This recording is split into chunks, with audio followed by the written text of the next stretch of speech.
Greetings from St. Moses the Black Sacramental Mission here in Asheville, North Carolina.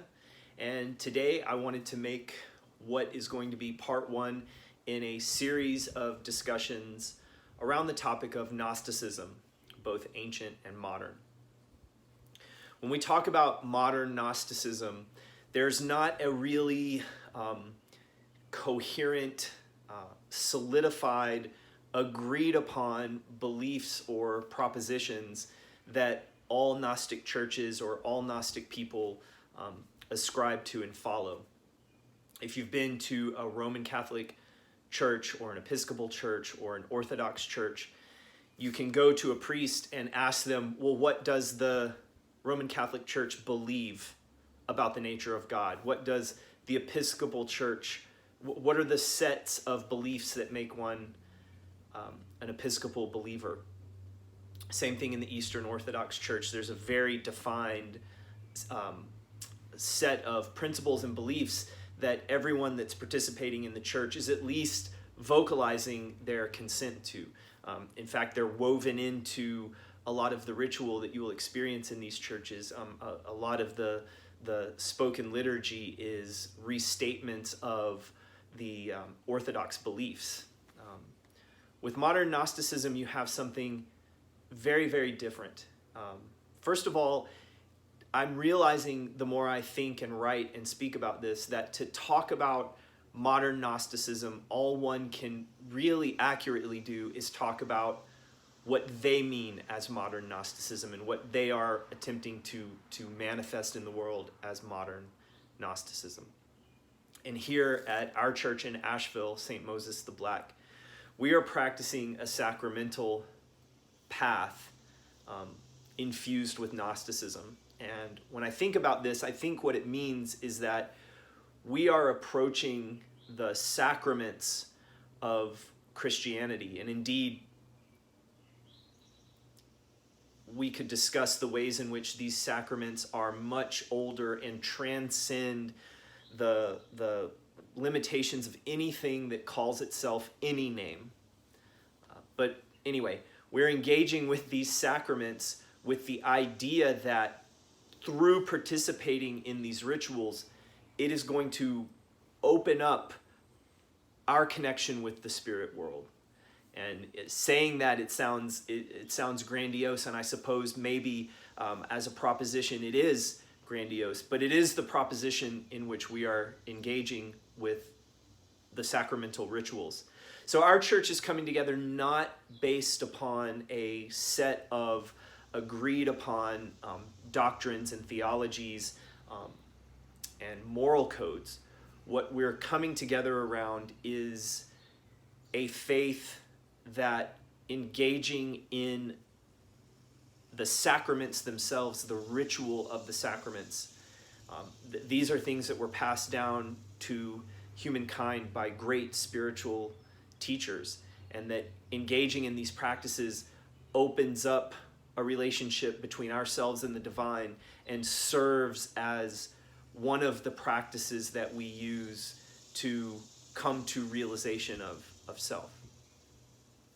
So that's a real brief way to try to say what are we doing with modern Gnosticism? Well, all I can say is what we are doing here with modern Gnosticism and the ways in which I understand it and the ways in which I am working with it. And this is one of the exciting things about the Gnostic path, is that we're working with a set of myths and maybe hypotheses and faiths about the nature of reality.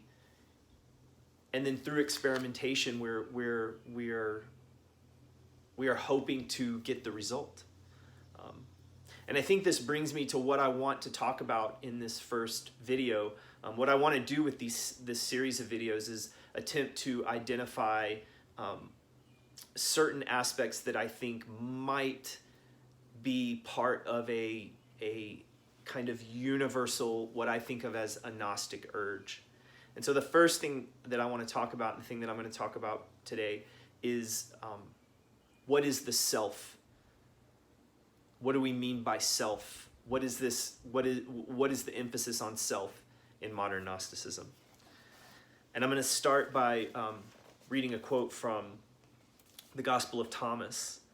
And this is the third logion in the Gospel of Thomas. And it says, Yeshua says, if your spiritual guides say to you, look, the divine realm is in the sky, well then, the birds will get there ahead of you. If they say, it is in the sea, then the fish will precede you. No, divine reality exists inside and all around you. Only when you have come to know your true self will you be fully known, realizing at last that you are a child of the living one. If, however, you never come to know who you truly are, you are a poverty-stricken being, and it is yourself which lies impoverished.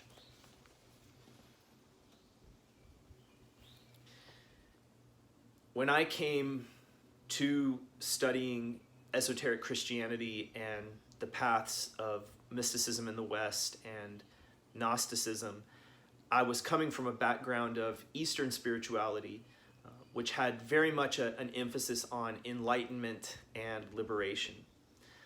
My experience of Christianity until the point of my return was that the emphasis in Christianity was on salvation in the sense of heaven in the afterlife, and that this was based on the acceptance that Jesus Christ is the only Son of God, the Son of God, and that Christ had to be sacrificed to atone for the sins of man.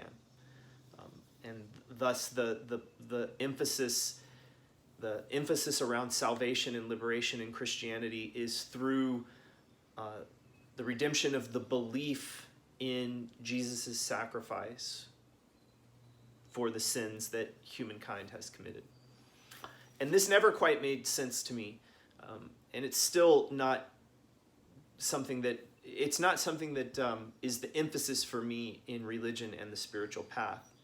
And in Gnosticism, as is being talked about here in the Gospel of Thomas, the emphasis in Gnosticism is that salvation doesn't come from the belief in the sacrifice of Christ to pay for our sins.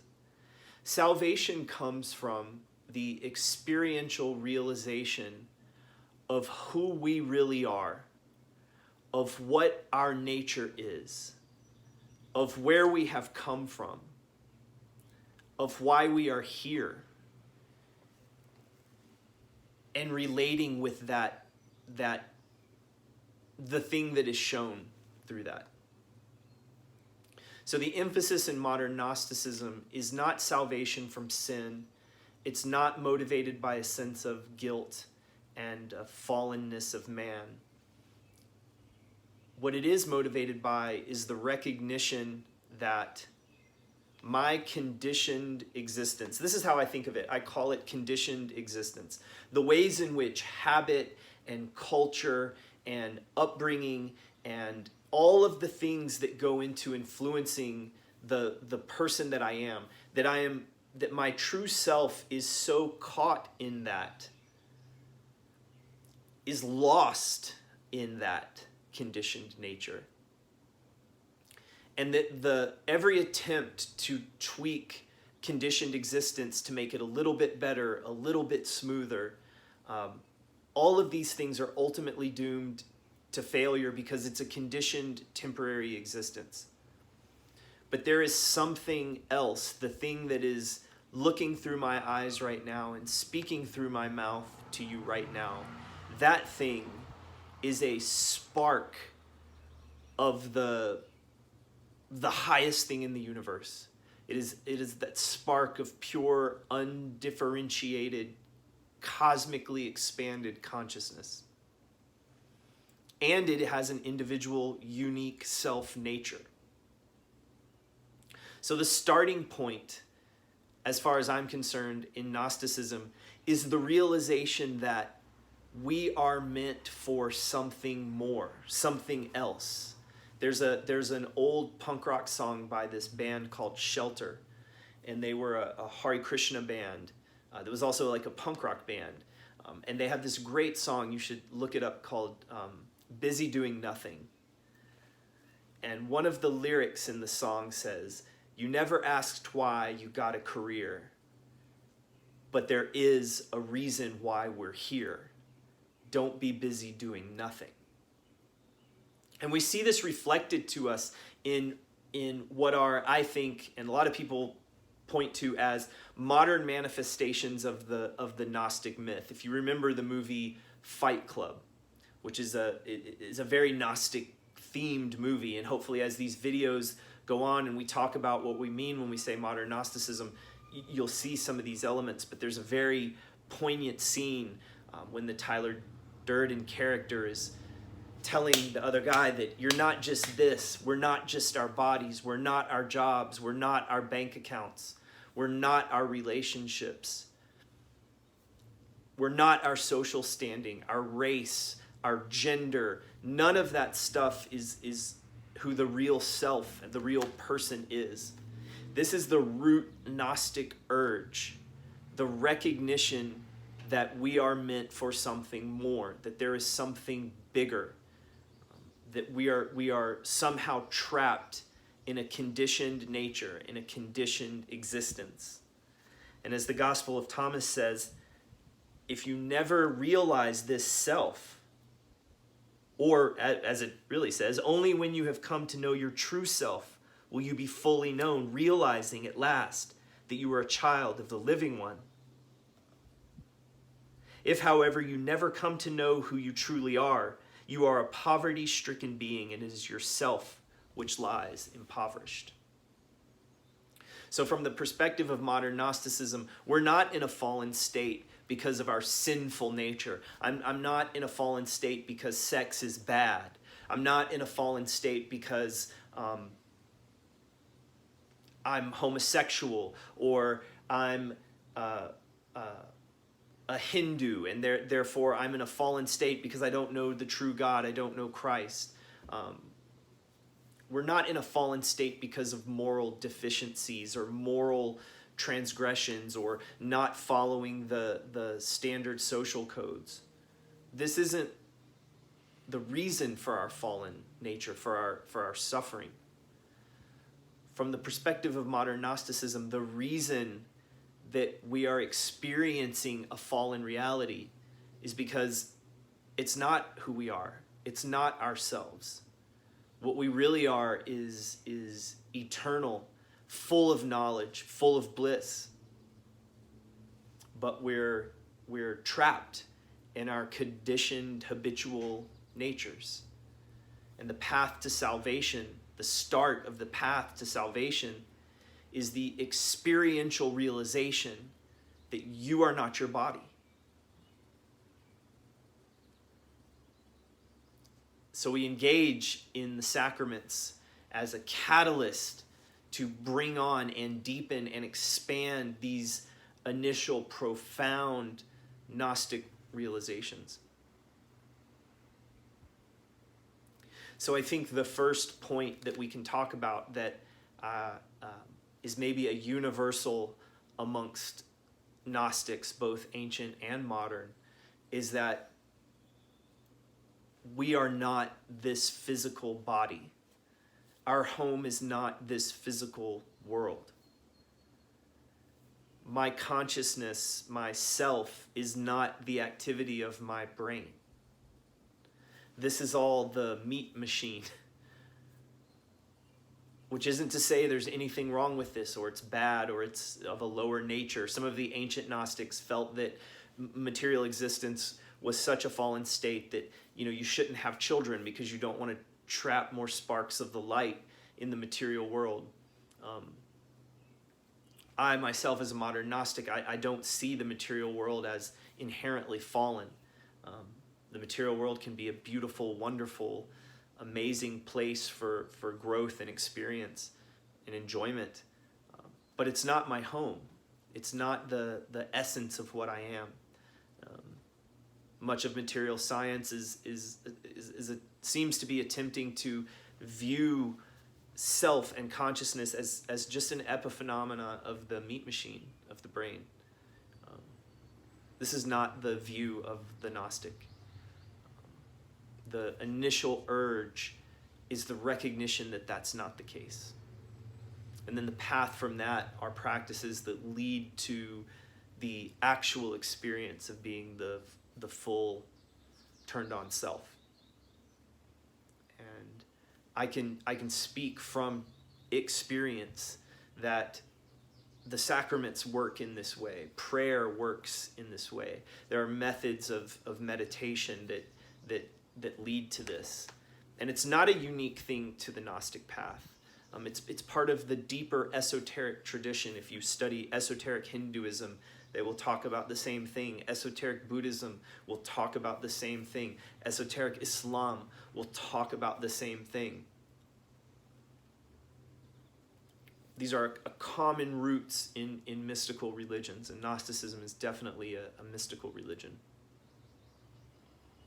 So over time, through this video series, we're gonna talk about some of the other elements that I think we can make as things that make up the modern Gnostic path.